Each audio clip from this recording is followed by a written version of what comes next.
देखो बच्चों, इस ईएमआई के चैप्टर में हमने सेल्फ इंडक्शन मतलब स्व प्रेरण पूरा कंप्लीट कर लिया। अब देखो, अब इस ईएमआई का सबसे लास्ट टॉपिक पढ़ते हैं, अन्योन्य प्रेरण। ये इसको इंग्लिश में म्यूचुअल इंडक्शन बोलते हैं, ठीक है। तो चलो सबसे पहले देखते हैं कि ये अन्योन्य प्रेरण क्या होता है वो देखते हैं।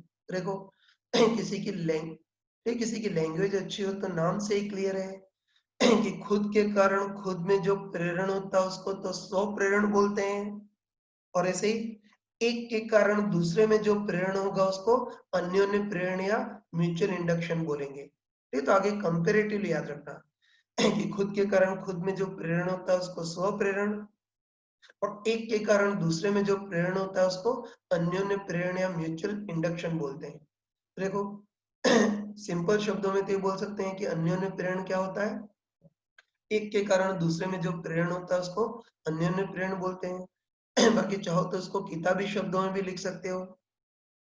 तो किताबी शब्दों में ये बोल सकते हैं कि एक के कारण दूसरे में प्रेरण होता है, मतलब एक के कारण दूसरे में जो ईएमएफ उत्पन्न होता है उस प्रक्रिया को अन्योन्य प्रेरण बोलते हैं, ठीक है।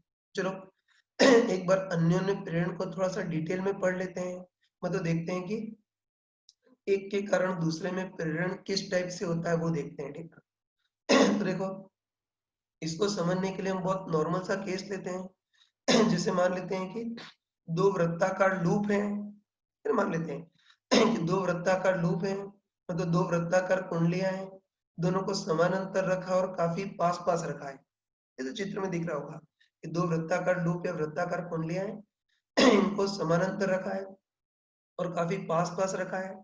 चलो ऐसा करते हैं कि इस लूप को ऑब्जेक्ट वन मान लेते हैं, और इस लूप जो सॉरी इस लूप को ऑब्जेक्ट वन मान लेते हैं और इस लूप को ऑब्जेक्ट टू मान लेते हैं। तो एक बार देखते हैं कि एक के कारण दूसरे में प्रेरण कैसे होगा, मतलब ऑब्जेक्ट वन के कारण ऑब्जेक्ट टू में प्रेरण किस टाइप से होगा वो देखते हैं, है ना। वही ऑब्जेक्ट वन के कारण टू में प्रेरण कैसे होगा वो देखते हैं। तो उसके लिए चलो ऐसा करते हैं कि ऑब्जेक्ट वन में I1 धारा बहाते हैं, है ना। तो इस ऑब्जेक्ट वन या इस लूप में I1 धारा बहाते हैं। तो हमको पता है कि ऑब्जेक्ट वन में धारा बहेंगे तो ऑब्जेक्ट वन के कारण चुंबकीय क्षेत्र भी उत्पन्न होगा, और ऑब्जेक्ट वन के कारण जो चुंबकीय क्षेत्र उत्पन्न होगा उसको हम चलो B1 बोल लेते हैं। तो हम समझते हैं कि ऑब्जेक्ट वन में धारा बहेंगे तो उसके कारण चुंबकीय क्षेत्र भी उत्पन्न होगा जिसको B1 बोल लेते हैं। बस तुम कॉमन सेंस से बताओ कि ऑब्जेक्ट वन का चुंबकीय क्षेत्र खुद की सतह को तो काटेगा ही, है ना। वही ऑब्जेक्ट वन का चुंबकीय क्षेत्र खुद की सतह को तो काटेगा ही, लेकिन साथ में इसकी कुछ चुंबकीय बल रेखाएं ऑब्जेक्ट टू की भी सतह को काटेंगी, तो बोल सकते हैं कि ऑब्जेक्ट वन का चुंबकीय क्षेत्र खुद की सतह को तो काटेगा ही, लेकिन साथ में इसकी कुछ चुंबकीय बल रेखाएं ऑब्जेक्ट टू की भी सतह को काटेंगी। तो हम बोल सकते हैं कि इससे वन के कारण टू से फ्लक्स गुजरेगा, है ना। बोल सकते हैं ऑब्जेक्ट वन का चुंबकीय क्षेत्र, ये ऑब्जेक्ट वन की कुछ चुंबकीय बल रेखाएं ऑब्जेक्ट टू की भी सतह को काटेंगी, तो इससे वन के कारण टू से फ्लक्स गुजरेगा। और ध्यान रखना कि वन के कारण टू से जो फ्लक्स गुजरेगा उसको इंग्लिश में क्या बोलेंगे, flux passing through object two due to one. ये तो थोड़ा ध्यान रखना कि वन के कारण टू से जो फ्लक्स गुजरेगा उसको इंग्लिश में क्या बोलेंगे, flux at two due to one, और इसको शॉर्ट फॉर्म में 5 to 1 ऐसे बोलते हैं।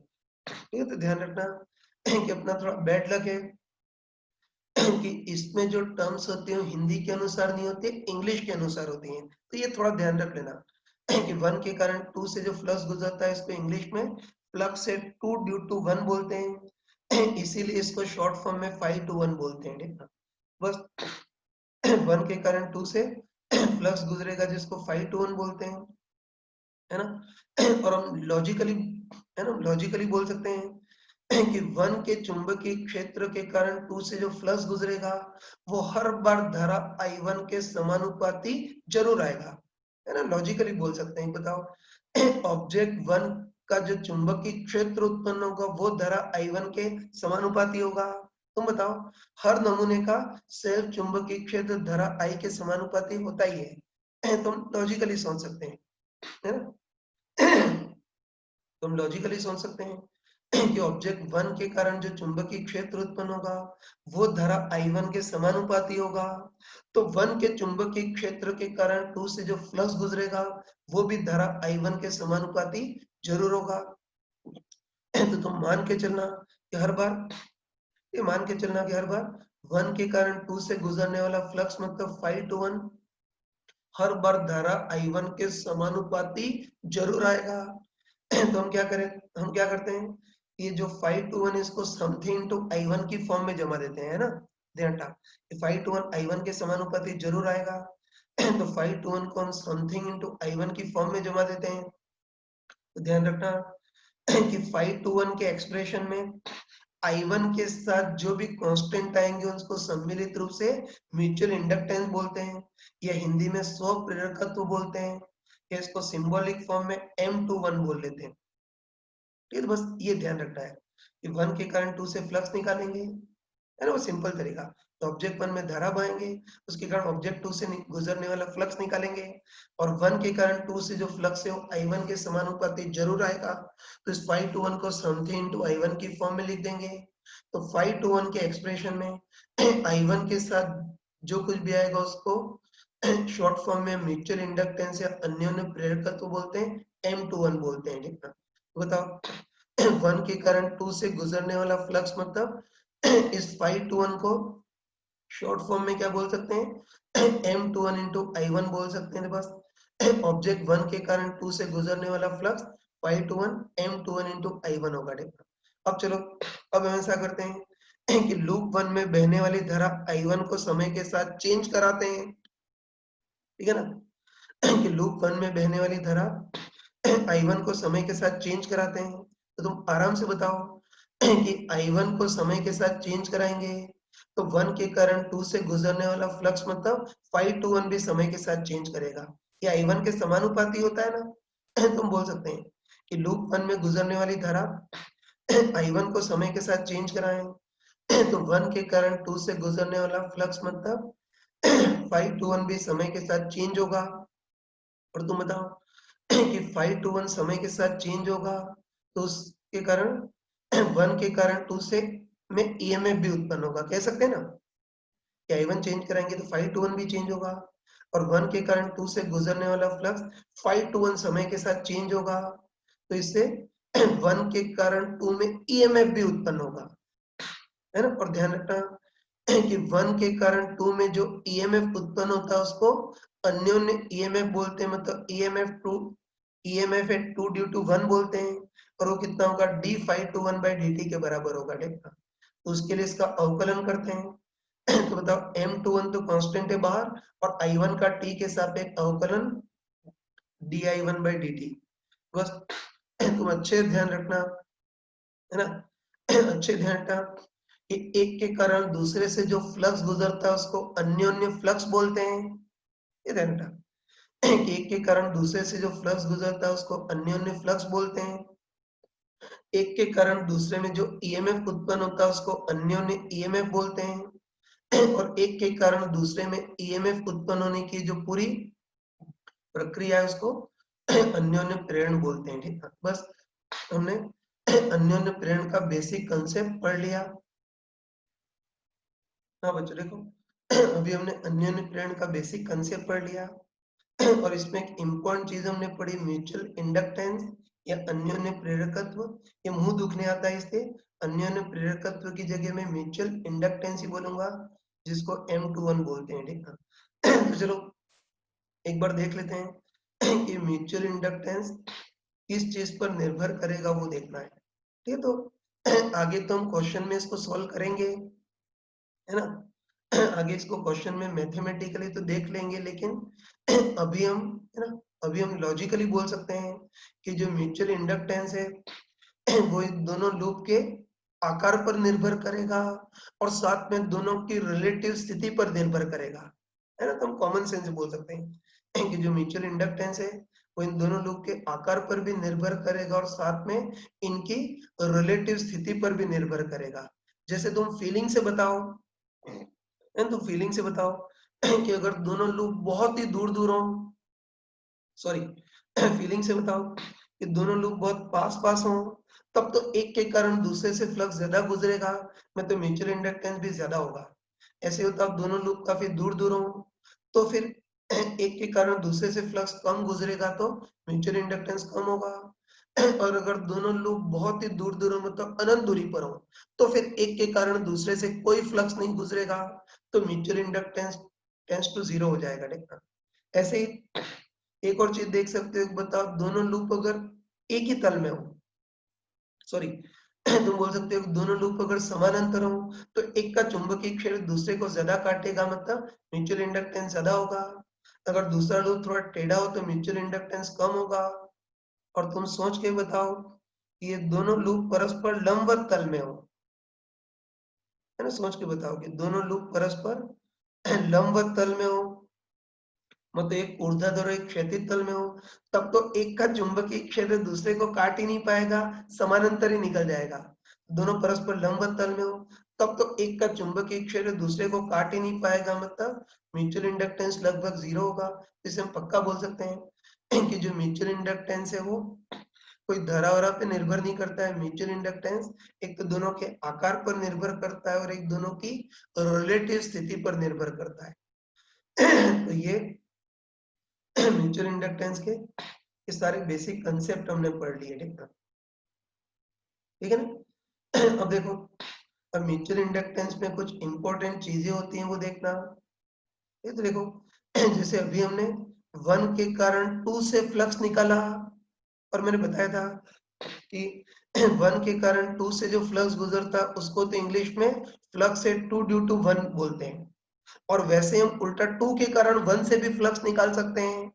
और ध्यान रखना कि 2 के कारण 1 से गुजरने वाला जो फ्लक्स है उसको इंग्लिश में हम क्या बोलेंगे, फ्लक्स एट 1 ड्यू टू 2। ठीक है, तो देखो तुम अच्छे से ध्यान रखना, है ना। तुम अच्छे ध्यान रखना कि 1 के कारण 2 से गुजरने वाला फ्लक्स और 2 के कारण 1 से गुजरने वाला फ्लक्स, मतलब 521 और 512 बराबर होने जरूरी नहीं है।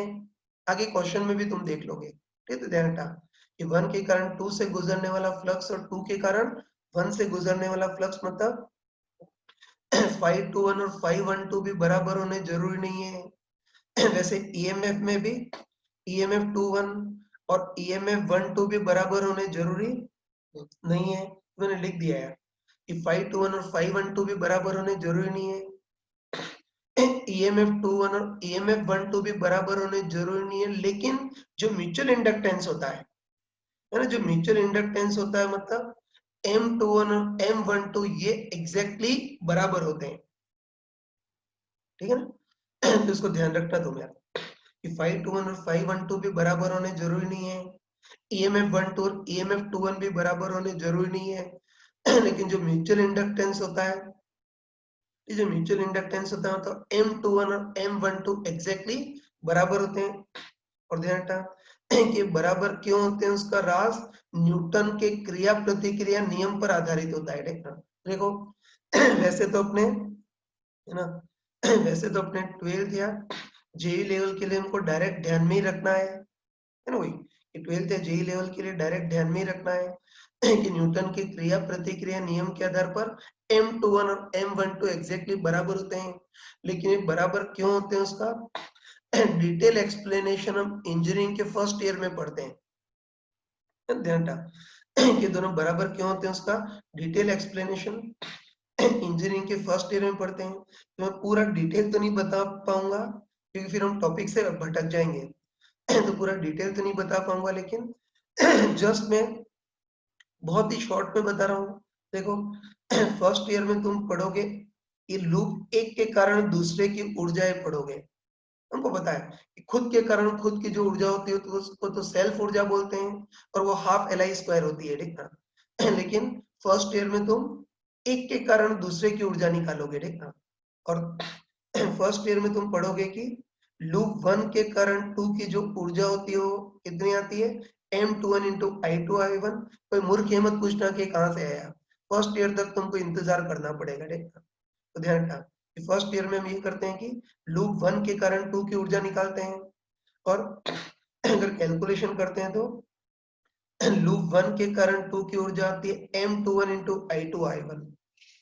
वैसे ही हम लूप 2 के कारण 1 की भी ऊर्जा निकाल सकते हैं, और अगर लूप 2 के कारण 1 की अगर ऊर्जा निकालोगे, फर्स्ट ईयर में करते हैं कि लूप 2 के कारण 1 की ऊर्जा निकालोगे तो वो तुम्हारे पास आती है M12 I1I2, ये आती है। तुम आराम से बताओ,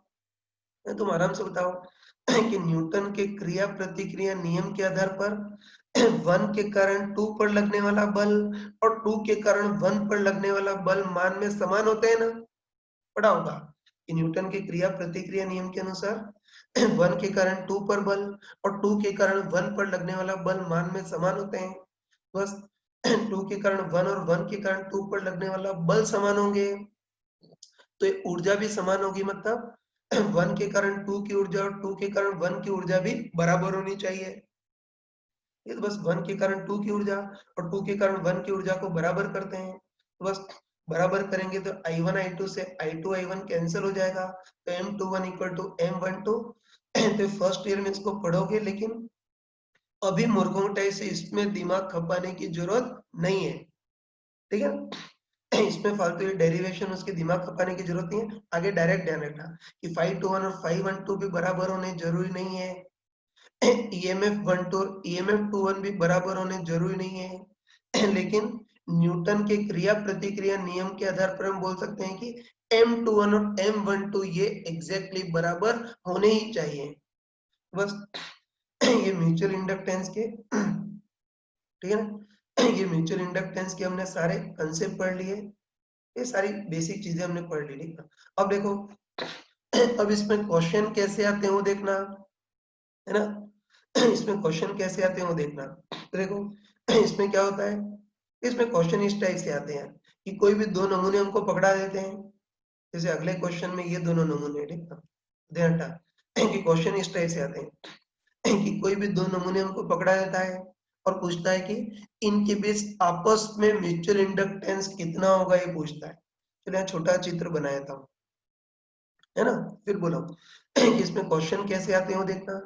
तो देखो क्वेश्चन में ये होता है कि कोई भी दो नमूने तुमको पकड़ा देता है और पूछता है कि इनके बीच आपस में म्यूचुअल इंडक्टेंस कितना होगा, ये पूछता है। ये तो अच्छे ध्यान रखना कि कभी भी म्यूचुअल इंडक्टेंस निकालना हो तो उसका सेट तरीका होता है ना, घबराना मत। ध्यान रखना कि कभी भी हमको म्यूचुअल इंडक्टेंस निकालना हो तो उसका सेट तरीका होता है। याद रखना कि कभी भी म्यूचुअल इंडक्टेंस निकालना हो तो हम क्या करते हैं, सिंपली ऑब्जेक्ट 1 में I1 धारा बहाते हैं और उसके कारण ऑब्जेक्ट 2 से गुजरने वाला फ्लक्स निकालते हैं। ये तो फिर से बोलो कि कभी भी म्यूचुअल इंडक्टेंस निकालना हो तो उसका सेट तरीका होता है। ठीक, ध्यान रखना कि म्यूचुअल इंडक्टेंस कभी भी निकालना हो तो हम क्या करते हैं, ऑब्जेक्ट 1 में I1 धारा बहाते हैं और उसके कारण ऑब्जेक्ट 2 से गुजरने वाला फ्लक्स निकालते हैं। तो मैंने लिख दिया है म्यूचुअल इंडक्टेंस म्यूचुअल इंडक्टेंस ज्ञात करने के लिए हम क्या करते हैं, ऑब्जेक्ट 1 में I1 धारा बहाते हैं और उसके कारण ऑब्जेक्ट 2 से गुजरने वाला फ्लक्स निकालते हैं। और हमको पता है कि 1 के कारण 2 से जो फ्लक्स गुजरेगा उसको 521 बोलेंगे ना। तो बस सिंपल कि ऑब्जेक्ट 1 में धारा बहाते हैं और उसके कारण ऑब्जेक्ट 2 से गुजरने वाला फ्लक्स निकालते हैं, मतलब 521 निकालते हैं, है ना। और तुम बिल्कुल मान के चलना कि 521 धारा I1 के समानुपाती जरूर आएगा। बस ये जो भी 521 है इसको समथिंग इनटू I1 की फॉर्म में लिख देंगे, तो बस 521 के एक्सप्रेशन में I1 के साथ जो जो भी नमूने आएंगे उनको सम्मिलित रूप से म्यूचुअल इंडक्टेंस M21 बोल देंगे। और इस कंसेप्ट से बोल सकते हैं कि जो M21 होगा वही M12 के बराबर होगा। ठीक है, तो वही म्यूचुअल इंडक्टेंस ज्ञात करने का मेथड मैंने क्लियरली लिख दिया है। ठीक है, तो अब बिल्कुल मत डरना, है ना, बिल्कुल मत घबराना। याद रखना कि कभी भी म्यूचुअल इंडक्टेंस कभी भी म्यूचुअल इंडक्टेंस निकालना बस एक ही तरीका कि ऑब्जेक्ट 1 में I1 धारा बहाएंगे और उसके कारण ऑब्जेक्ट 2 से गुजरने वाला फ्लक्स ज्ञात करेंगे। फिर 1 के कारण 2 से गुजरने वाला फ्लक्स मतलब 5 to 1 हमेशा I1 के समानुपाती जरूर आएगा। तो 5 to 1 को समथिंग इनटू I1 की फॉर्म में लिख देंगे। तो 5 to 1 के एक्सप्रेशन में I1 के साथ जो कांस्टेंट आएंगे उनको सम्मिलित रूप से म्यूचुअल इंडक्टेंस M21 बोल देंगे और क्रिया प्रतिक्रिया के अनुसार यही M12 के बराबर होगा। देखो म्यूचुअल इंडक्टेंस का मेथड तो मैंने बता दिया कि ऑब्जेक्ट 1 में I1 धारा बहाते हैं और उसके कारण ऑब्जेक्ट 2 से गुजरने वाला फ्लक्स निकालते हैं। तो मेथड तो मैंने बता दिया, लेकिन ठीक है ना, मेथड तो बता दिया लेकिन तुम अच्छे ध्यान रखना कि म्यूचुअल इंडक्टेंस के जो क्वेश्चन होते हैं उसमें सबसे मेन स्टेप ये होती है कि किसको ऑब्जेक्ट 1 माने और किसको ऑब्जेक्ट 2 माने।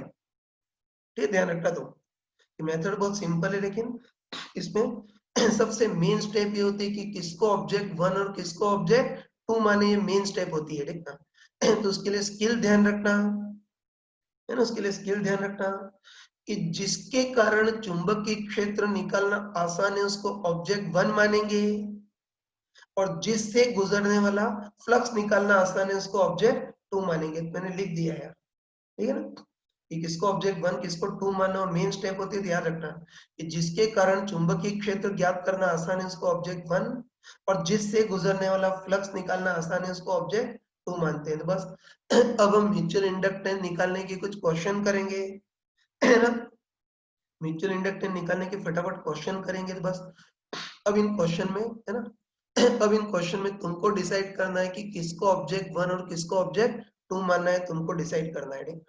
तो ये म्यूचुअल इंडक्टेंस ज्ञात करने का मैंने मेथड बता दिया। बस अच्छे ध्यान था कि कभी भी म्यूचुअल इंडक्टेंस निकालना है बस एक ही काम, ठीक है, म्यूचुअल इंडक्टेंस निकालना है एक ही काम कि ऑब्जेक्ट 1 में I1 धारा बहाएंगे और उसके कारण ऑब्जेक्ट 2 से फ्लक्स ज्ञात करेंगे।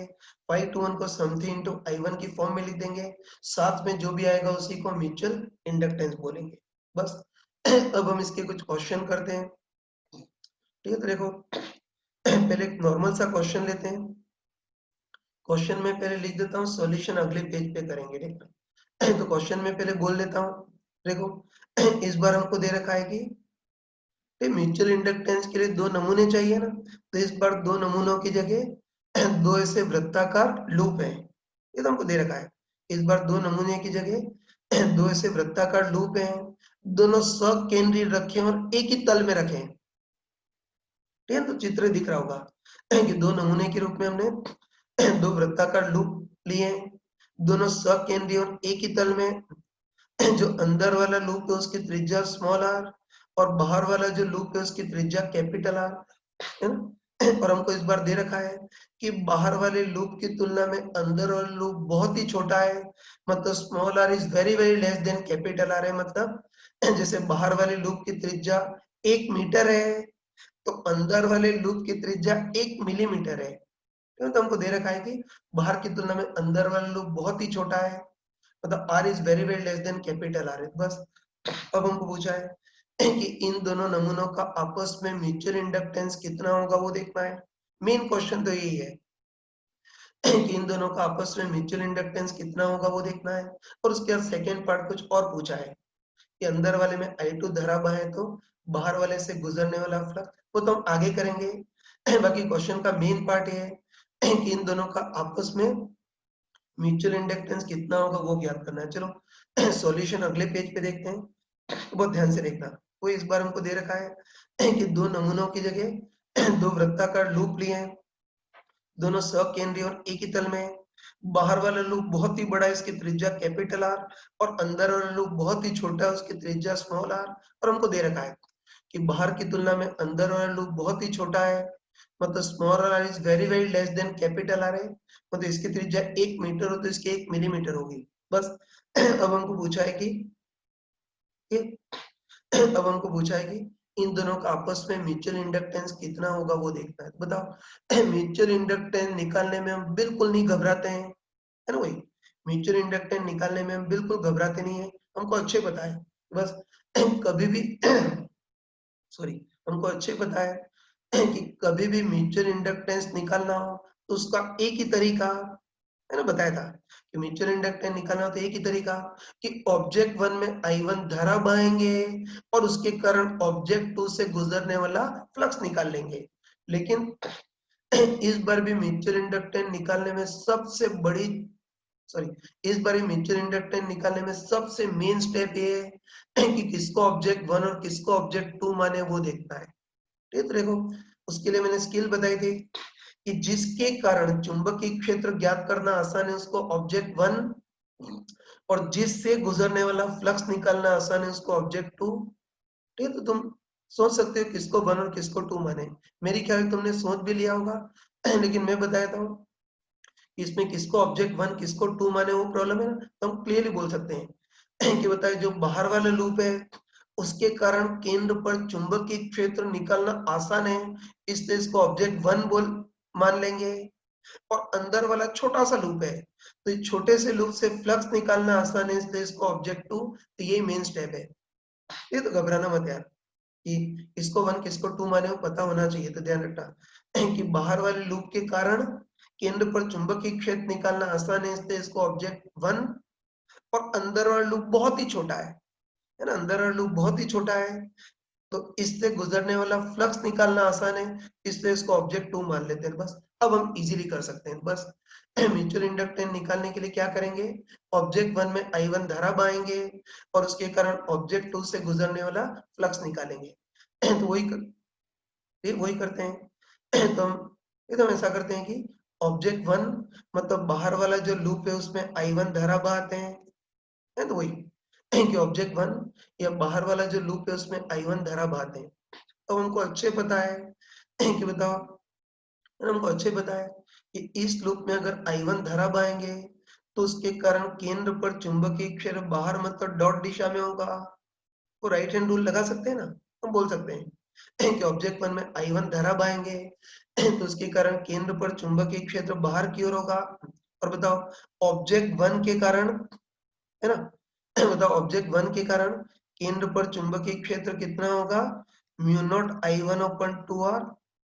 ये तो सिंपल है कि ऑब्जेक्ट वन में I1 धारा बहाएंगे तो बताओ इसके कारण केंद्र पर चुंबकीय क्षेत्र बाहर मतलब डॉट दिशा में होगा। और बताओ ऑब्जेक्ट वन के कारण केंद्र पर चुंबकीय क्षेत्र कितना होगा, mu naught I1 upon 2r इतना होगा। अब चलो तुम देखते ही बताओ, है ना, सॉरी तुम देखते ही बताओ कि ऑब्जेक्ट वन का चुंबकीय क्षेत्र खुद की सतह को तो काटेगा ही लेकिन इसकी कुछ चुंबकीय बल रेखाएं ऑब्जेक्ट टू की भी सतह को काटेंगी, है ना, बोल सकते हैं कि ऑब्जेक्ट वन की चुंबकीय बल रेखाएं खुद की सतह को तो काटेंगी लेकिन साथ में इसकी चुंबकीय बल रेखाएं ऑब्जेक्ट टू की भी सतह को काटेंगी। और बताओ इससे वन के कारण टू से फ्लक्स गुजरेगा। ये तो बोल सकते हैं कि ऑब्जेक्ट वन का चुंबकीय क्षेत्र खुद को तो काटेगा ही लेकिन ऑब्जेक्ट टू को भी काटेगा तो इससे वन के कारण टू से फ्लक्स गुजरेगा। और हमको अच्छे पता है कि वन के कारण टू से जो फ्लक्स गुजरता है इसको इंग्लिश में फ्लक्स है टू ड्यू टू वन बोलते हैं। बस हमको यही देखना है ना, हमको यही देखना है कि ऑब्जेक्ट वन के चुंबकीय क्षेत्र के कारण ऑब्जेक्ट टू से फ्लक्स कितना गुजरेगा वो देखना है बस। इस बार हम एक स्मार्ट अप्रोक्सीमेशन ले सकते हैं, है ना तो इस बार हम स्मार्ट अप्रोक्सीमेशन ले सकते हैं।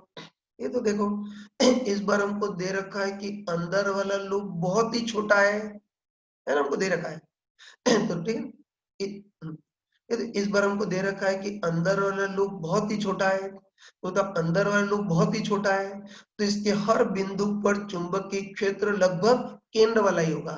चलो तुम खुद बताओ कि अंदर वाला लूप बहुत ही छोटा है तो बताओ केंद्र पर चुंबकीय क्षेत्र अगर 10 हो तो इस लूप के अंदर वाले जितने ही बिंदु होंगे सब जगह चुंबकीय क्षेत्र लगभग 10 ही होगा। ठीक ना, तो ये इस क्वेश्चन में मेन अप्रोक्सीमेशन है। ठीक ना, तो हम पक्का बोल सकते हैं कि अंदर वाला लूप बहुत ही बोल सकते हैं कि अंदर वाला लूप बहुत ही छोटा है।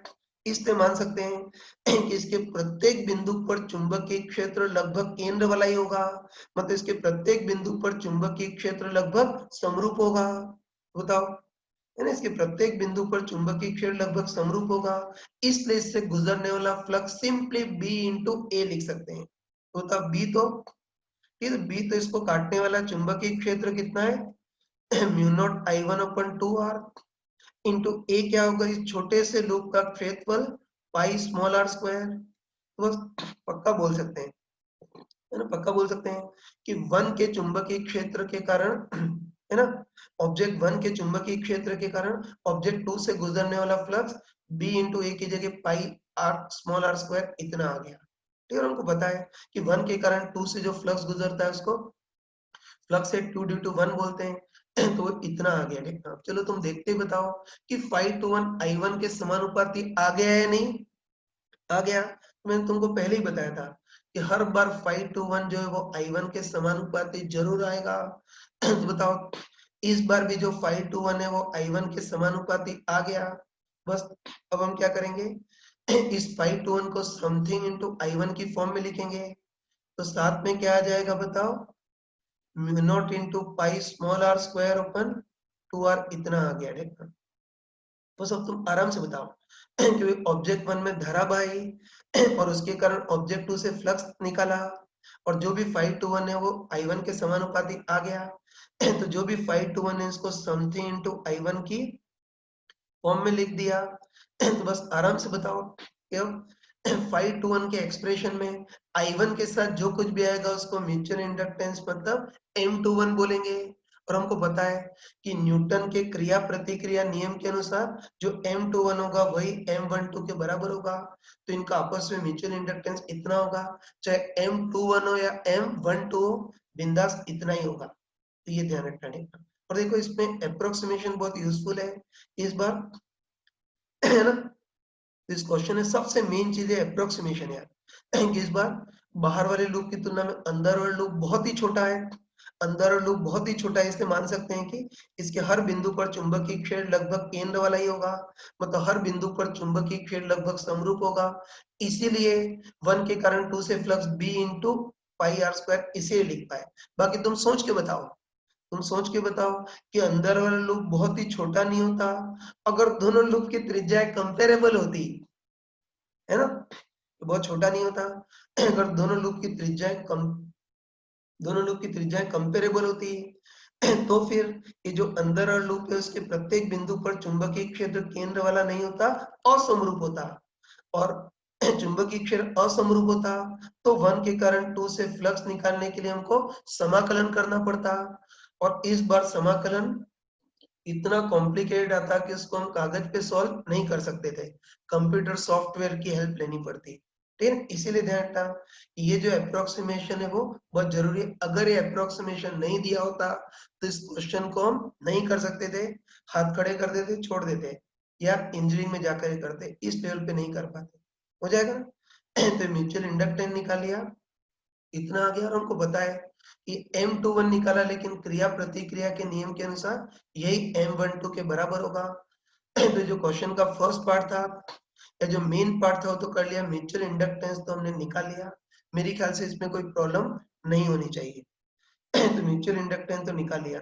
अब देखो, अब क्वेश्चन का सेकेंड पार्ट, सेकेंड पार्ट बहुत खतरनाक है। देखो सेकेंड पार्ट में जिस चीज से बच करके चल रहे थे वो ये पूछा है।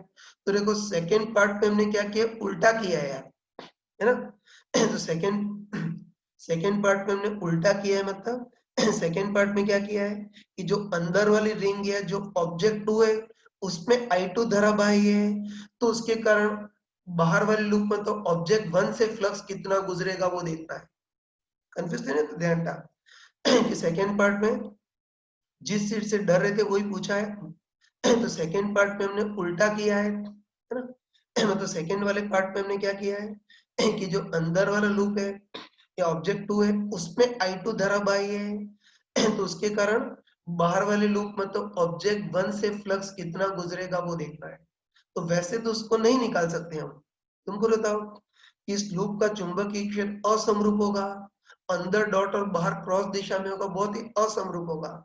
तो ऑब्जेक्ट टू के कारण वन से फ्लक्स हम शरीफों के टाइप से तो नहीं निकाल सकते हैं। तो इस बार चालाकी लगाएंगे, ठीक ना।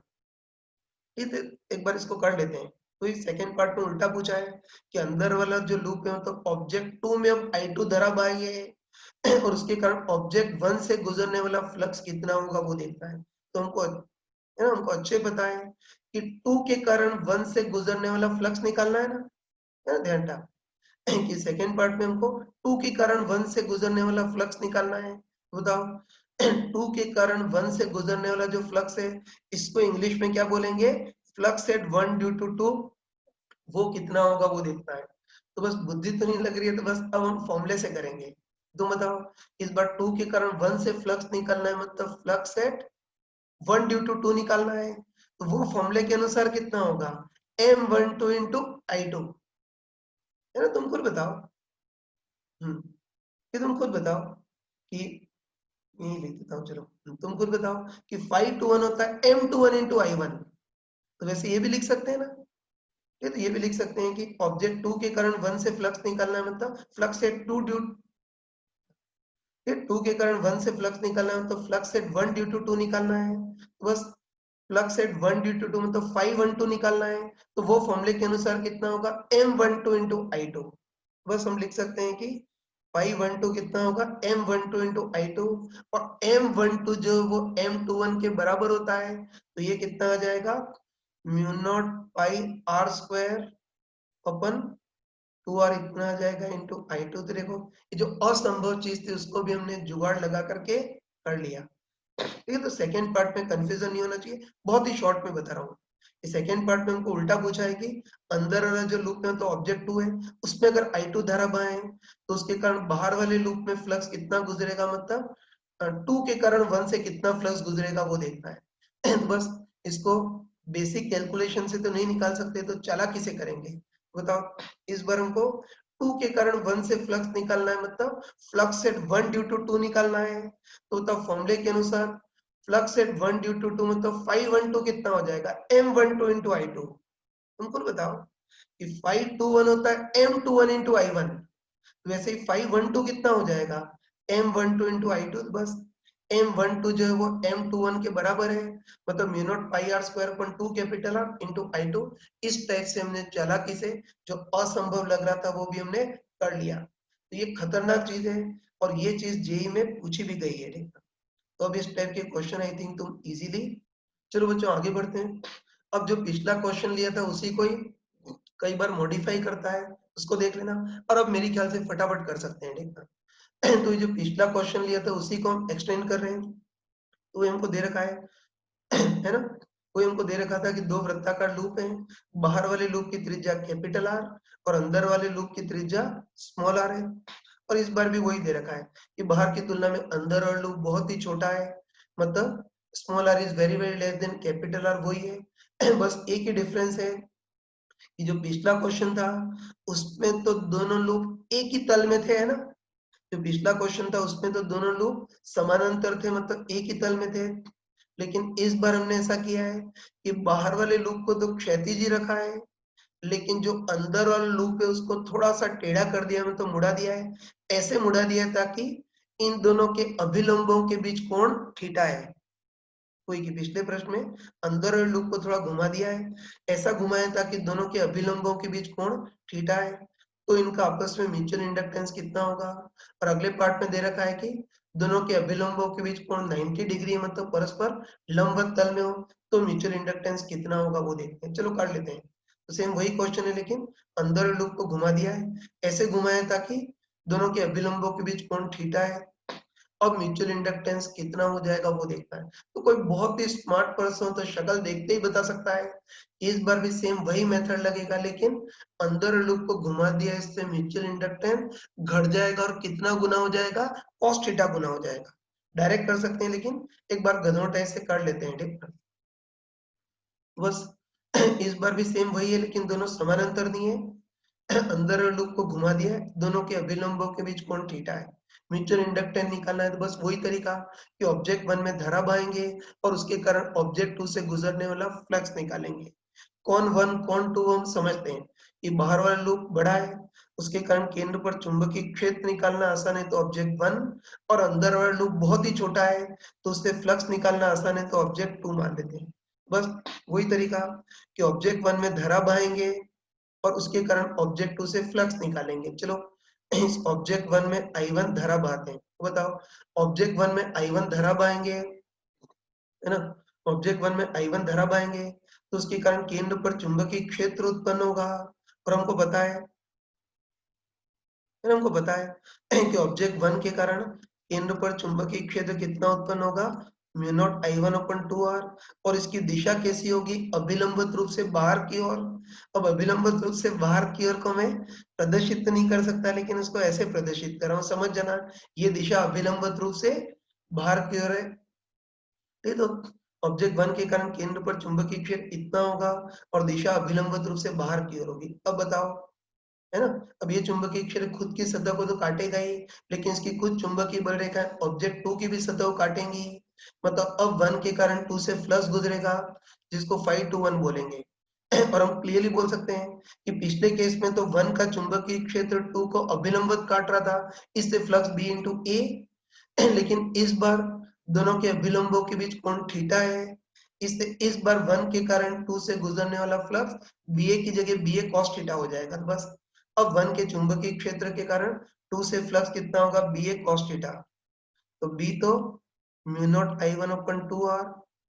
इस अंदर वाले छोटे से लूप का क्षेत्रफल पाई r square into cos theta क्या होगा, इस चुंबकीय क्षेत्र का अभिलंब के साथ कोण थीटा। तो बस बोल सकते हैं इस बार लूप को टेढ़ा रखा है, तो 1 के कारण 2 से फ्लक्स BA cos थीटा होगा। तो बस आराम से बताओ कि इस बार भी 5 to 1 I1 के समानुपाती आ गया है, नहीं आ गया ना। तो जो भी 5 to 1 है इसको समथिंग इंटू I1 की फॉर्म में लिख देंगे। तो I1 के साथ जो भी नमूना आएगा वो म्यूचुअल इंडक्टेंस का काम करेगा। तो 5 to 1 को समथिंग इंटू I1 की फॉर्म में लिखेंगे, तो अंदर क्या आएगा, म्यू नॉट पाई r square upon 2r into cos theta. बस 5 to 1 समथिंग इंटू I1 की फॉर्म में आ गया।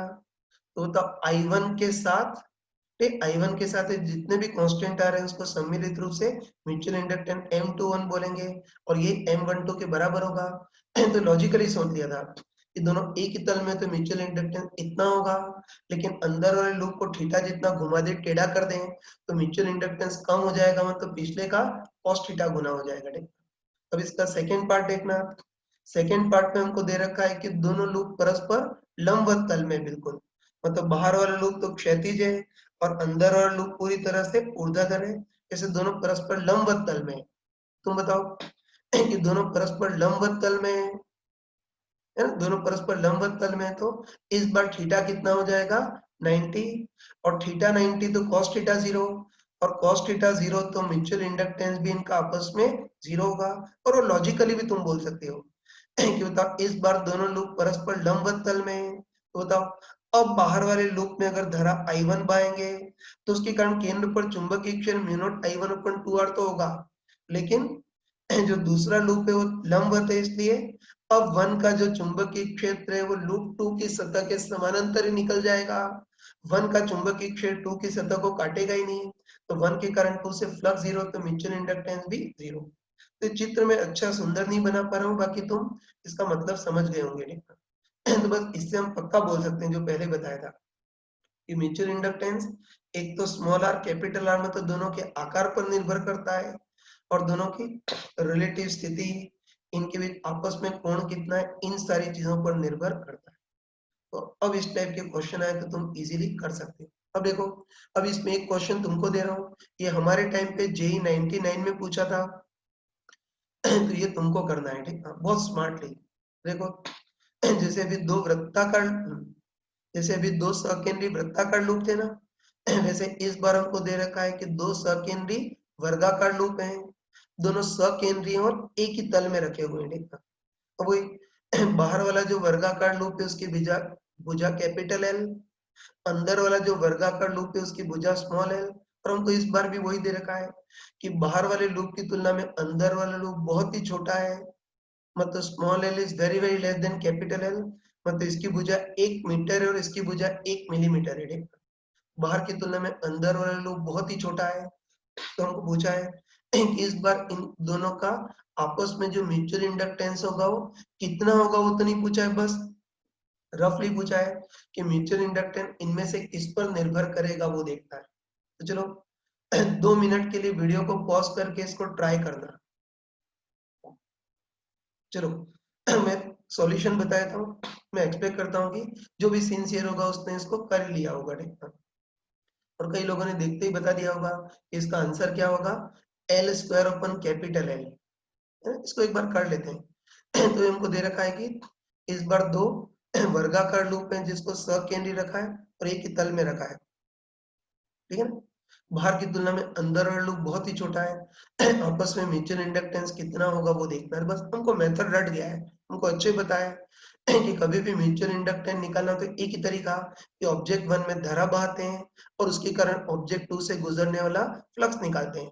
किसको वन किसको टू मानना हो, स्मार्टनेस तुम में खुद में आ गई होगी। बताओ किसको ऑब्जेक्ट वन मानेंगे, बाहर वाले लूप को। बताओ बाहर वाले लूप के कारण केंद्र पर चुंबकीय क्षेत्र निकालना आसान है, इसलिए इसको ऑब्जेक्ट वन मानेंगे।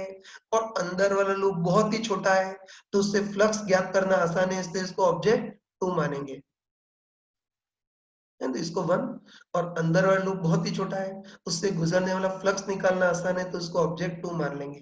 तो बस अब म्यूचुअल इंडक्टेंस के लिए वही काम कि ऑब्जेक्ट वन में धारा और उसके कारण ऑब्जेक्ट टू से गुजरने वाला फ्लक्स निकालेंगे। चलो सबसे पहले ऑब्जेक्ट वन में आई वन धारा बहाते हैं, है ना। तो सबसे पहले ऑब्जेक्ट वन मतलब बाहर वाले लूप में आई वन धारा बहाते हैं, ठीक है। अब बताओ बाहर वाले लूप में आई वन धारा बहाएंगे तो उसके कारण केंद्र पर चुंबकीय क्षेत्र उत्पन्न होगा। और हमको उल्टे रूल से पता है कि धारा ऐसी घूम रही है तो चुंबकीय क्षेत्र बाहर मतलब डॉट दिशा में होगा। चलो सबसे पहले देखते हैं, है ना। सबसे पहले देखते हैं कि सबसे पहले हम देखते हैं कि ऑब्जेक्ट वन मतलब इस लूप में आई वन धारा बहाएंगे तो उसके कारण केंद्र पर चुंबकीय क्षेत्र कितना होगा वो देखना है, ठीक है। बस किसी वर्गाकार लूप के कारण केंद्र पर चुंबकीय क्षेत्र देखा था ना, तो उसके लिए वही तरीका कि किसी एक वायर के कारण चुंबकीय क्षेत्र देखेंगे और कुल चुंबकीय क्षेत्र इसका 4 गुना है, देखना। बस किसी एक वायर के कारण डायरेक्ट लिख रहा हूँ कि इस सीमित लंबाई के वायर के कारण केंद्र पर चुंबकीय क्षेत्र कितना होगा, mu naught I upon 4 pi R. R क्या होगी, केंद्र से भुजा की लंबवत दूरी L/2। फिर गलत बोल गया, इस एक वायर के कारण केंद्र पर चुंबकीय क्षेत्र mu naught I one upon 4 pi R, केंद्र से इसकी लंबवत दूरी L/2 sine theta one plus sine theta two. तो पढ़ा होगा, ये बताओ ये वाला कोण भी 45 डिग्री आएगा, तो साइन थीटा वन भी 45 और साइन थीटा टू भी 45। मेरे ख्याल से समझ गए होंगे कि ये केंद्र से लंब डालेंगे तो ये कोण भी 45 और ये भी कोण 45। बस आराम से बताओ कि इस एक वायर के कारण केंद्र पर चुंबकीय क्षेत्र इतना है तो इन चारों वायर के कारण केंद्र पर चुंबकीय क्षेत्र कितना होगा इनटू 4 गुना। तो बस कंफर्म बोल सकते हैं कि ऑब्जेक्ट वन में आई वन धारा बहाएंगे तो उसके कारण केंद्र पर चुंबकीय क्षेत्र इतना होगा। लेकिन हमको गधों टाइप से बाकी चीजों से मतलब थोड़ी है, हमको तो बस ये चुंबकीय क्षेत्र आई और एल पे कैसे निर्भर करेगा वो देखना है, ठीक है ना। तो ये फालतू mu naught pi root two four इन सबको लिखने की जरूरत नहीं है, हम डायरेक्ट बोल सकते हैं कि ऑब्जेक्ट वन मतलब बाहर वाले लूप में आई वन धारा बहाएंगे तो उसके कारण केंद्र पर जो चुंबकीय क्षेत्र होगा वो किसके समानुपाती होगा, आई वन बाय एल के समानुपाती होगा। बाकी कचरों से हमको कोई मतलब नहीं है, पता चल गया कि ऑब्जेक्ट वन में आई वन धारा बहाएंगे तो उसके कारण केंद्र पर डॉट दिशा का चुंबकीय क्षेत्र उत्पन्न होगा और ऑब्जेक्ट वन के कारण केंद्र पर जो चुंबकीय क्षेत्र होगा वो proportional to I one by L होगा। अब बताओ ऑब्जेक्ट वन का चुंबकीय क्षेत्र, है ना, ऑब्जेक्ट वन का चुंबकीय क्षेत्र ऑब्जेक्ट टू की सतह को काटेगा भी सही, तो वन के कारण टू से फ्लक्स गुजरेगा और वन के कारण टू से जो फ्लक्स गुजरता है उसको फ्लक्स से टू ड्यू टू वन बोलते हैं, ठीक है। अभी कितना होगा वो देखना है बस। यहाँ भी वही अप्रोक्सीमेशन लगा सकते हैं कि बताओ अंदर वाला लूप बहुत ही छोटा है ना, कोई कि अंदर वाला लूप बहुत ही छोटा है, इससे मान सकते हैं कि इसके हर एक बिंदु पर चुंबकीय क्षेत्र लगभग केंद्र वाला ही होगा, मतलब इसके हर एक बिंदु पर चुंबकीय क्षेत्र लगभग समरूप ही होगा। तो वन के चुंबकीय क्षेत्र के कारण टू से गुजरने वाला फ्लक्स सिंपली बी इंटू ए। तो बी तो वन का चुंबकीय क्षेत्र, तो वन के कारण केंद्र पर चुंबकीय क्षेत्र किसके समानुपाती है, आई वन बाय एल। साथ में जो कचरा उससे हमको कोई मतलब नहीं, इंटू ए इस अंदर वाले लूप का क्षेत्रफल वो कितना होगा एल स्क्वायर। तो बस हम कंफर्म बोल सकते हैं कि ऑब्जेक्ट वन में धारा बहा दी और उसके कारण ऑब्जेक्ट टू से गुजरने वाला फ्लक्स निकाल लिया। बस फ्लक्स है टू ड्यू टू वन रफली इतना आ गया I1 L square by capital है। तो बस आराम से बताओ कि जो 5 to 1 है वो I1 के समानुपाती आ गया ना। तो 5 to 1 को समथिंग इंटू I1 लिखेंगे तो अंदर क्या आएगा L स्क्वायर बाय कैपिटल और साथ में कुछ कचरे आएंगे। बस 5 to 1 के एक्सप्रेशन में I1 के साथ जो भी आएगा वो म्यूचुअल इंडक्टेंस का काम करेगा। तो म्यूचुअल इंडक्टेंस किस पे निर्भर करेगा, L square by capital L और साथ में कुछ कचरे होंगे म्यू नॉट 4 पाई रूट 2 ऐसे कचरे होंगे, लेकिन ये L square by capital L पर निर्भर करेगा। इस टाइप से इसको कर सकते हैं। ठीक, चलो कोई मूर्ख पूछता कि इन दोनों लूप को परस्पर लंबवत तल में रखा है, बाहर वाले लूप को क्षैतिज और अंदर वाले लूप को ऊर्ध्वाधर, तब तो डायरेक्ट बोल सकते हैं कि तब तो एक का चुंबकीय क्षेत्र दूसरी सतह को काटेगा ही नहीं, तब तो फ्लक्स म्यूचुअल फ्लक्स जीरो तो म्यूचुअल इंडक्टेंस भी जीरो होगा। तो इस टाइप के क्वेश्चन इजीली कर सकते हैं। हाँ बच्चों देखो, अब म्यूचुअल इंडक्टेंस का एक लास्ट क्वेश्चन करते हैं। ये एनसीईआरटी की बुक में दे रखा है और तुम्हारे बोर्ड में भी बहुत बार पूछा जाता है और जेईई मेंस और एडवांस में भी पूछा जाता है। ध्यान से देख लेना, ठीक है। पहले क्वेश्चन मैंने अलग से लिख दिया है, फिर पहले क्वेश्चन बोल लेता हूँ। देखो इस बार हमको दे रखा है कि काफी ज्यादा लंबाई के दो आदर्श सोलेनोइड है ना भाई, कि काफी ज्यादा लंबाई के दो आदर्श सोलेनोइड है, दोनों समाक्षी रखे हुए हैं, ठीक है। अब देखो जो बाहर वाला सोलेनोइड है उसका परिबद्ध क्षेत्रफल A1, घेरों की संख्या प्रति लंबाई स्मॉल n1 और लंबाई L। ऐसे जो अंदर वाला सोलेनोइड है उसका क्रॉस सेक्शन क्षेत्रफल A2, घेरों की संख्या प्रति लंबाई N2 और इसकी भी लंबाई L ही है, ठीक है। और देखो इस बार हमको तो चित्र में साफ साफ दिख रहा है कि बाहर वाला सोलेनोइड में तो A1 ज्यादा होगा और अंदर वाला सोलेनोइड में तो A2 कम होगा, लेकिन इस बार ये A1 और A2 दोनों कंपेरेबल है, मतलब इस बार जो A2 A1 की तुलना में बहुत बहुत स्मॉल होना जरूरी नहीं है, इस बार दोनों कंपेरेबल है, ठीक है। वही दो आदर्श सोलेनोइड से समाक्षी रखे हुए हैं, ठीक है। बस हमको सबसे पहले पूछा है कि दोनों को समाक्षी रखें तो इनका आपस में म्यूचुअल इंडक्टेंस कितना होगा वो देखना है। उसके बाद सेकेंड पार्ट में पूछा है कि बाहर और अंदर वाले दोनों सोलेनोइड का सेल्फ इंडक्टेंस L1 L2 कितना होगा वो देखना है। और थर्ड पार्ट में हमको सिद्ध करना है कि mutual inductance less than equal to root L1 L2 होगा, सिद्ध करना है। ये बोर्ड में कई बार पूछा गया है। स्टार्ट करते हैं, सॉल्यूशन अगले पेज पे कर लेते हैं। तो एक हमको दे रखा है कि काफी ज्यादा लंबाई के दो आदर्श सोलेनोइड है, समाक्षी रखे ना।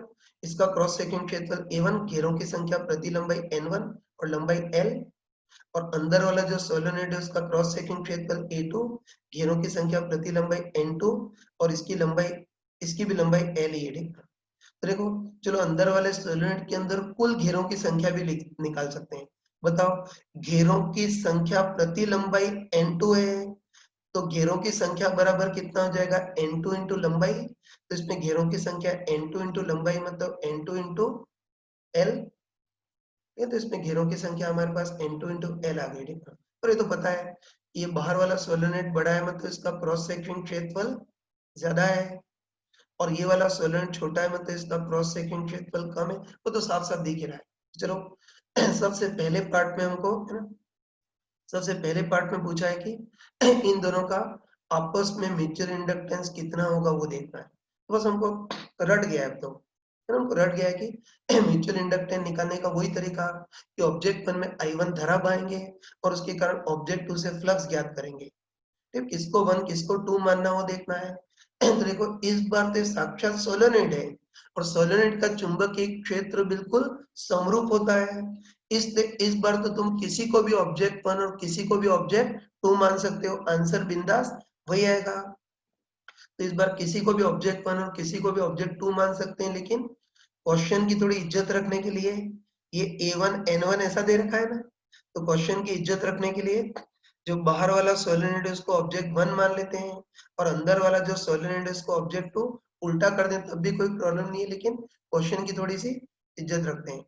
तो क्वेश्चन की इज्जत रखने के लिए A1 N1 दे रखा है, इससे बाहर वाले सोलेनोइड को ऑब्जेक्ट वन और अंदर वाले सोलेनोइड को ऑब्जेक्ट टू मान लेते हैं। तो बस कोई ऑब्जेक्ट वन में धरा और उसके कारण ऑब्जेक्ट टू से फ्लक्स निकालेंगे। चलो सबसे पहले ऑब्जेक्ट वन में I1 धारा बहाते हैं है ना। तो एक सबसे पहले ऑब्जेक्ट वन में हम I1 धारा बहाते हैं। बस तुम आराम से बताओ, आराम से बताओ ऑब्जेक्ट वन मतलब इस वाले सोलेनोइड में अगर I1 धारा बहाएंगे तो उसके कारण चुंबकीय क्षेत्र, सॉरी, ऑब्जेक्ट वन में I1 धारा बहाएंगे तो उसके कारण चुंबकीय क्षेत्र उत्पन्न होगा। और राइट हैंड रूल से बोल सकते हैं कि धारा ऐसी बहाएंगे तो चुंबकीय क्षेत्र अक्षीय रूप से बाहर की ओर होगा, है ना। तो एक धारा ऐसी बहाएंगे तो चुंबकीय क्षेत्र ऐसा अक्षीय दिशा में होगा, है ना।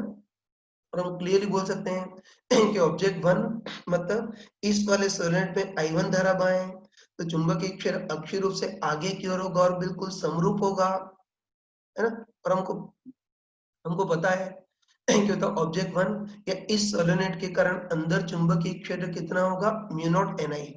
तो म्यू नॉट N की जगह N1 और I की जगह I1। तो आराम से बताओ कि बताओ ऑब्जेक्ट वन का चुंबकीय क्षेत्र, है ना, आराम से बताओ कि ऑब्जेक्ट वन का चुंबकीय क्षेत्र खुद की सतह को तो काटेगा ही, लेकिन इसकी काफी सारी चुंबकीय बल रेखाएं ऑब्जेक्ट टू की भी सतह को काटेंगी। बोल सकते हैं कि ऑब्जेक्ट वन का चुंबकीय क्षेत्र खुद की सतह को तो काटेगा ही, लेकिन इसकी काफी सारी चुंबकीय बल रेखाएं ऑब्जेक्ट टू की भी सतह को काटेंगी। मतलब इस बार भी वन के कारण टू से फ्लक्स गुजरेगा। और बताओ वन के कारण टू से जो फ्लक्स गुजरेगा उसको flux at two due to one बोलेंगे। वो कितना होगा वो देखना है, तो बताओ, है ना। तुम देखते बताओ कि ऑब्जेक्ट वन का चुंबकीय क्षेत्र इस ऑब्जेक्ट टू की सतह को अभिलंबत काट रहा है, इससे वन के कारण टू से गुजरने वाला फ्लक्स सिंपली बी इंटू ए। तो बी तो ऑब्जेक्ट वन का चुंबकीय क्षेत्र कितना है, म्यू नॉट N1 I1, और ए इसका क्रॉस सेक्शन क्षेत्रफल, है ना। बताओ ना, वन के कारण टू से गुजरने वाला फ्लक्स निकालना है, तो बी इंटू ए होगा। तो बी तो ये म्यू नॉट N1 I1 और ए होगा ऑब्जेक्ट टू का क्रॉस सेक्शन क्षेत्रफल।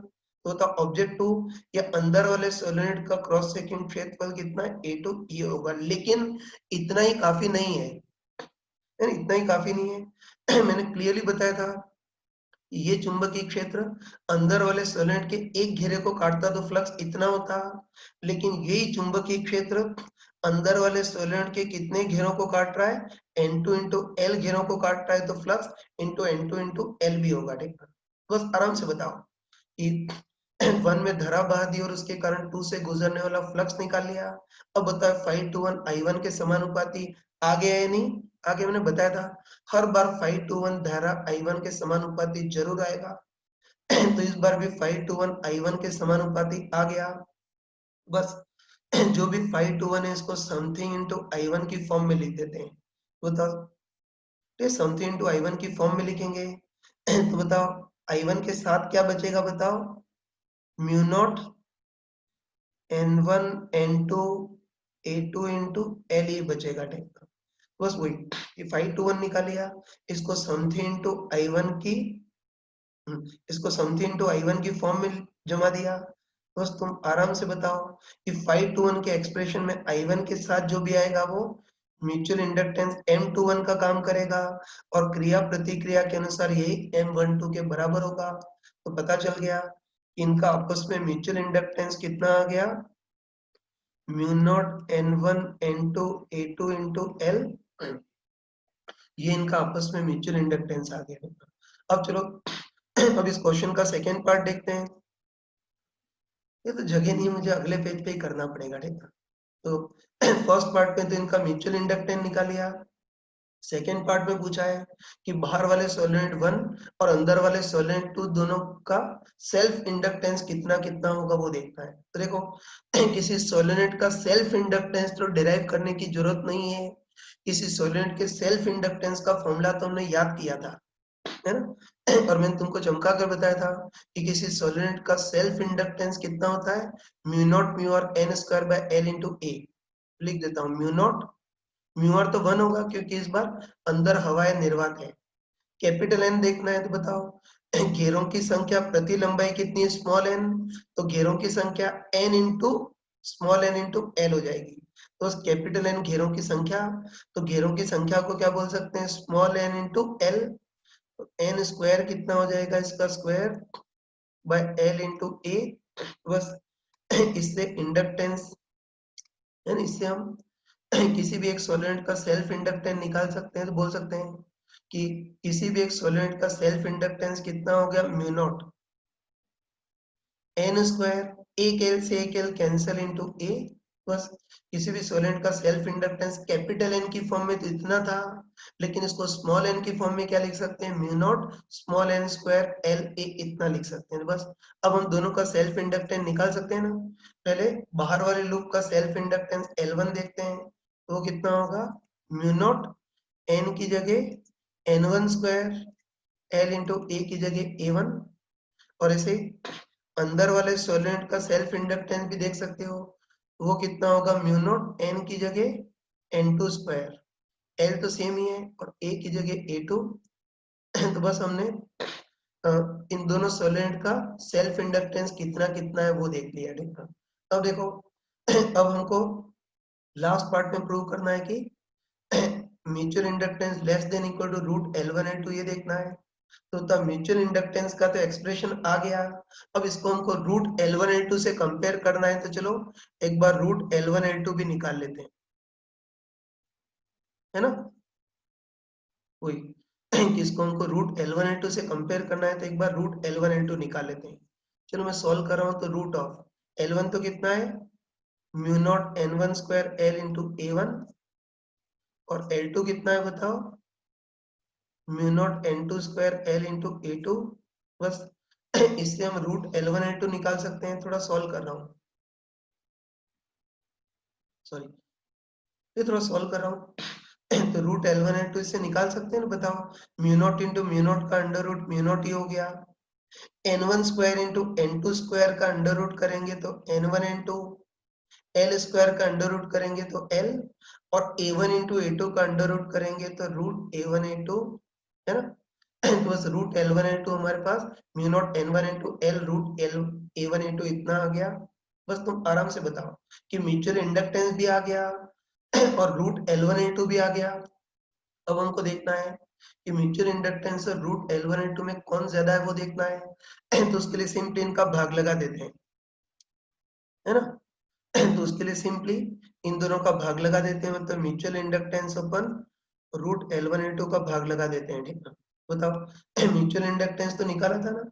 म्यूचुअल इंडक्टेंस तो कितना आया था हमारे पास, लिख देता हूँ, mu naught N1 N2 L into A2। Mutual inductance तो ये आया था, mu naught N1 into L into A2 upon root L1 L2 हमारे पास कितना आ गया, mu naught N1 N2 L into root of A1 A2, ये आ गया। ठीक है, अब इसको कैंसिल करना है। ये तो इसको कैंसिल करने के लिए ऐसा करते हैं कि A2 को हम root A2 into root A2 लिख देते हैं, कोई पाप तो नहीं है ना। तो इस सॉल्व करने के लिए A2 को हम root A2 into root A2 ऐसे लिख देते हैं। बस अब तुम सॉल्व कर सकते हो ना। तो द सॉल्व करेंगे तो mu naught N1 N2 L से mu naught N1 N2 L cancel, फिर एक A2 से एक A2 भी कैंसिल, होता है अनुपात कितना आ गया बताओ, root of A2 bye A1। Solve करेंगे तो अनुपात रूट A2 बाय A1 आ गया। ठीक है, सही ना। बस अब इसको देखते हैं, तो हमको अच्छे पता है, ये चित्र से दिख रहा है कि A2 अंदर वाले सोलेनोइड का क्रॉस सेक्शनल क्षेत्रफल कम होगा और A1 बाहर वाले सोलेनोइड का क्रॉस सेक्शनल क्षेत्रफल ज्यादा होगा। बस हम कंफर्म बोल सकते हैं। इस बार इनका अनुपात A2 बाय A1 आ गया ना, तो हमको पता है A2 अंदर वाले सोलेनोइड का क्रॉस सेक्शनल क्षेत्रफल जो कि कम है, A1 बाहरी सोलेनोइड का क्रॉस सेक्शनल क्षेत्रफल जो कि ज्यादा है। तो अंश कम है और हर ज्यादा है, मतलब पूरी चीज एक से कम होगी, है ना। बोल सकते हैं कि A2 कम और A1 ज्यादा है, मतलब पूरी चीज एक से कम होगी, है ना। और ध्यान रखना तुम, ये तो क्लियरली बोल सकते हैं, बताइए पूरी चीज एक से कम होगी, ये चीज एक से कम होगी तो ये वाली जो चीज है वो भी एक से कम ही होगी। ठीक है, और एक से कम होगी मतलब अंश कम और हर ज्यादा होगा। तो M21 less than equal to L1 L2, ये आ गया। ठीक है, या इसको चाहो तो कर भी सकते हो तुम, ये हम ये लिख सकते हैं कि A2 अंदर वाले लूप का क्रॉस सेक्शनल क्षेत्रफल कम, A1 बाहरी लूप का क्रॉस सेक्शनल क्षेत्रफल ज्यादा, अंश कम है और हर ज्यादा है, मतलब पूरी चीज एक से कम होगी। तो बस ये पूरी चीज 1 से कम होगी। चलो अनप्रोडक्ट टाइप से रूट L1L2 को उधर ट्रांसफर करते हैं। रूट L1L2 को उधर ट्रांसफर करेंगे तो M21 कितना आ गया, 1 से कम है ना, अपने अनप्रोडक्ट टाइप से लिख देते हैं कि M21 कितना हो गया, 1 से कम इंटू रूट ऑफ L1L2, ये हो गया। बस M21 रूट L1L2 इंटू 1 से कम हो गया, मतलब बोल सकते हैं कि जो म्यूचुअल इंडक्टेंस होगा और लेस देन रूट L1L2 होगा, ये बोल सकते हैं। बस यही प्रूव करना था, कर लिया। ठीक, अब थोड़ा सा आगे बढ़ते हैं। मैंने बताया था कि A2 कम और A1 ज्यादा, तो ये पूरी चीज 1 से कम होगी। और अच्छे ध्यान रखना कि म्यूचुअल इंडक्टेंस और रूट L1L2 का जो अनुपात होता है उसको हम क्या बोलते हैं, कपलिंग फैक्टर बोलते हैं। या तो ध्यान रखना तुम, म्यूचुअल इंडक्टेंस और रूट L1L2 का जो अनुपात होता है उसको, ये जो अनुपात होता है उसको हम कपलिंग फैक्टर बोलते हैं। हिंदी में इसको युग्मन गुणांक बोलते हैं।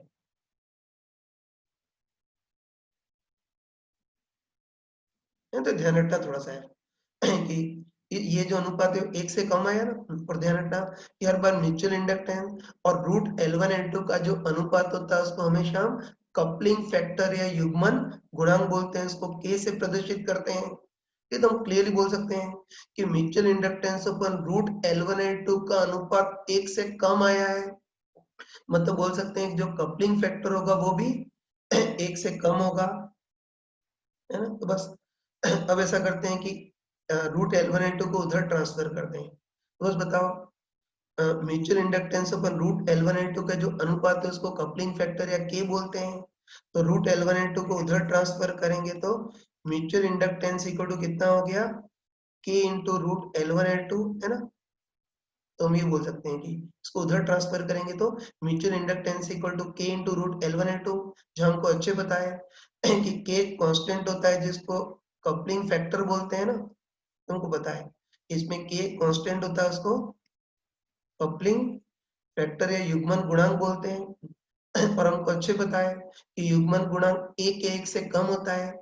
जैसे इस केस में तो युग्मन गुणांक 1 से कम है, लेकिन तुम बताओ कि अगर दोनों सोलेनोइड का क्रॉस सेक्शन क्षेत्रफल बराबर होता और दोनों बिल्कुल एक के ऊपर एक होते तो फिर कपलिंग फैक्टर 1 हो जाता। तो बस अच्छे ध्यान आगे डायरेक्ट जनरली याद रखना कि mutual inductance equal K root L1L2 होता है, जहाँ K जो होता है उसको कपलिंग फैक्टर बोलते हैं। और अच्छे ध्यान रखना कि coupling factor less than equal to 1 होता है। और हम क्लियरली बोल सकते हैं कि इस केस में तो कपलिंग फैक्टर 1 से कम होगा, लेकिन अगर दोनों सोलेनोइड का क्रॉस सेक्शन क्षेत्रफल बराबर होता और दोनों बिल्कुल एक के ऊपर एक चिपके होते तो कपलिंग फैक्टर इक्वल टू 1। तो जनरली बोल सकते हैं कि coupling factor less than equal to 1 होता है, ये बोल सकते हैं। देखो अब इससे हमको एक गहरा सबक मिला यार। तुम बताओ कि ये तुम बताओ कि अभी तक तो हम म्यूचुअल इंडक्टेंस और सेल्फ इंडक्टेंस को अलग अलग समझते थे, या ध्यान रखा तुम कि अभी तक तो हम म्यूचुअल इंडक्टेंस और सेल्फ इंडक्टेंस को अलग अलग समझते थे, लेकिन ये जो फॉर्मूला उससे हम क्लियरली बोल सकते हैं कि म्यूचुअल इंडक्टेंस और सेल्फ इंडक्टेंस भी आपस में रिलेटेड है। फिर इस फॉर्मूले से हम बोल सकते हैं कि म्यूचुअल इंडक्टेंस और सेल्फ इंडक्टेंस भी आपस में रिलेटेड है। और दोनों में रिलेशन क्या होता है, mutual inductance equal to K root L1L2, जहाँ K जो होता है उसको कपलिंग फैक्टर या युग्मन गुणांक बोलते हैं। और नाम से ही क्लियर है कि कपलिंग फैक्टर इस चीज पे निर्भर करता है कि दोनों लूप के बीच कपलिंग कितनी अच्छी है, उस पर निर्भर करता है। ठीक है, जैसे तुम बताओ कि अगर दोनों लूप बहुत दूर दूर हो, है ना, दोनों लूप बहुत दूर दूर हो तो कपलिंग बहुत खराब होगी। कपलिंग मतलब, एक कपलिंग मतलब दोनों कितने मिले हुए उसको कपलिंग बोलते हैं। ठीक है, ठीक है, ध्यान रखना कि दोनों लूप बहुत दूर दूर हो तो उनके बीच युग्मन या कपलिंग काफी कम होगी, तो कपलिंग फैक्टर कम होगा। अगर दोनों लूप पास पास हो तो कपलिंग ज्यादा होगी, युग्मन ज्यादा होगा तो युग्मन गुणांक भी ज्यादा होगा। और अगर दोनों लूप का क्रॉस सेक्शन क्षेत्रफल बराबर हो और दोनों लूप बिल्कुल एक के ऊपर एक चिपका करके लगा दिए हो, तो फिर बताओ एक का 100% फ्लक्स दूसरे से गुजरेगा, तो फिर कपलिंग फैक्टर 100% मतलब 1 होगा। तो ध्यान रखना है कपलिंग फैक्टर नॉर्मली 1 से कम होता है। कपलिंग फैक्टर इक्वल टू 1 तब होता है जब इन दोनों लूप को कपलिंग फैक्टर 1 तब होता है जब दोनों लूप का क्रॉस सेक्शन क्षेत्रफल या आकार बराबर और दोनों को बिल्कुल एक के ऊपर एक चिपका दें। तो फिर कपलिंग फैक्टर 100% मतलब 1 होता है। तो सारी डेरिवेशन कर ली। अब एक चिल्लर टाइप का लास्ट क्वेश्चन कर लेते हैं। तो इसको देखना, इसमें हमको दे रखा है कि दो समान आकार के लूप हैं। हमको दे रखा है दो समान आकार के लूप हैं, एक का सेल्फ इंडक्टेंस 12 हर्ट्ज और दूसरे का सेल्फ इंडक्ट मैं क्या बोल गया सॉरी, समान आकार के दो लूप हैं, एक का सेल्फ इंडक्टेंस 12 हेनरी और दूसरे का सेल्फ इंडक्टेंस 3 हेनरी है। ठीक है, तो हमको देखना है कि इन दोनों के बीच अधिकतम संभव म्यूचुअल इंडक्टेंस कितना होगा वो देखना है। इसको करते हैं ना, तो ध्यान रखना कि इसके पहले हम म्यूचुअल इंडक्टेंस और सेल्फ इंडक्टेंस को अलग अलग मानते थे, लेकिन अब हमको पता चल गया कि जो म्यूचुअल इंडक्टेंस और सेल्फ इंडक्टेंस भी आपस में रिलेटेड होते हैं और दोनों में रिलेशन क्या होता है, म्यूचुअल इंडक्टेंस इक्वल टू के रूट L1L2 लिख देता हूँ। ठीक है, तो दोनों में रिलेशन क्या होता है, म्यूचुअल इंडक्टेंस इक्वल टू के रूट L1L2, जो हमको अच्छे पता है कि के जो होता है उसको कपलिंग फैक्टर बोलते हैं। ठीक है, जो इस चीज पे निर्भर करता है कि दोनों कितने अच्छे से मिले हुए इस पे निर्भर करता है। बस इस बार हमको दे रखा है कि दोनों लोग समान आकार के हैं और उनका अधिकतम संभव म्यूचुअल इंडक्टेंस पूछा है। तो बस आराम से बताओ कि म्यूचुअल इंडक्टेंस अधिकतम तब होगा जब कपलिंग फैक्टर अधिकतम होगा, और हमको पता है कि कपलिंग फैक्टर का अधिकतम संभव मान 1 होगा, और वो तब होगा जब दोनों लूप समान आकार के और बिल्कुल एक के ऊपर एक आ गए हो, ठीक है, बिल्कुल चिपक गए हो, एक के ऊपर एक हो गए हो, तब कपलिंग फैक्टर मैक्सिमम होगा 1। तो बस कपलिंग फैक्टर का मैक्सिमम मान 1 रखेंगे, तो म्यूचुअल इंडक्टेंस का मैक्सिमम मान कितना हो जाएगा, रूट ऑफ L1L2। तो रूट ऑफ L1 तो कितना है 12 इंटू L2 3 रूट 36, मतलब कितना आ गया 6 हेनरी। बस इस बार म्यूचुअल इंडक्टेंस का अधिकतम मान रूट L1L2 मतलब 6 हेनरी होगा। लेकिन याद रखना कि अगर दोनों अलग अलग आकार के हैं तब तो कपलिंग फैक्टर 100% हो ही नहीं सकता। अलग अलग आकार के हो तब तो बिल्कुल चिपक भी गए हो, फिर भी कपलिंग फैक्टर 100% नहीं हो सकता। याद रखना कपलिंग फैक्टर 100% तभी होगा जब दोनों लूप बिल्कुल बराबर आकार के और बिल्कुल चिपक गए हो, एक के अंदर दूसरा समा गया हो, तभी कपलिंग फैक्टर 100% 1 होता है। बस ये हमने इलेक्ट्रोमैग्नेटिक इंडक्शन पूरा कंप्लीट कर लिया। अच्छे से समझ करके इसको प्रॉपर क्लास नोट्स में नोट कर लेना, ठीक है, क्योंकि एक्चुअली तुम्हारा कल टेस्ट है, तो ये सारी चीजें मतलब उड़ा उड़ा करके नहीं कराना चाहता था, इसलिए प्रॉपर रिकॉर्डेड वीडियो भेज दिया है। तो अब इसको अच्छे से समझ करके कंप्लीट कर लेना और इसका एक भी क्वेश्चन गलत नहीं हो उसका ध्यान रखना।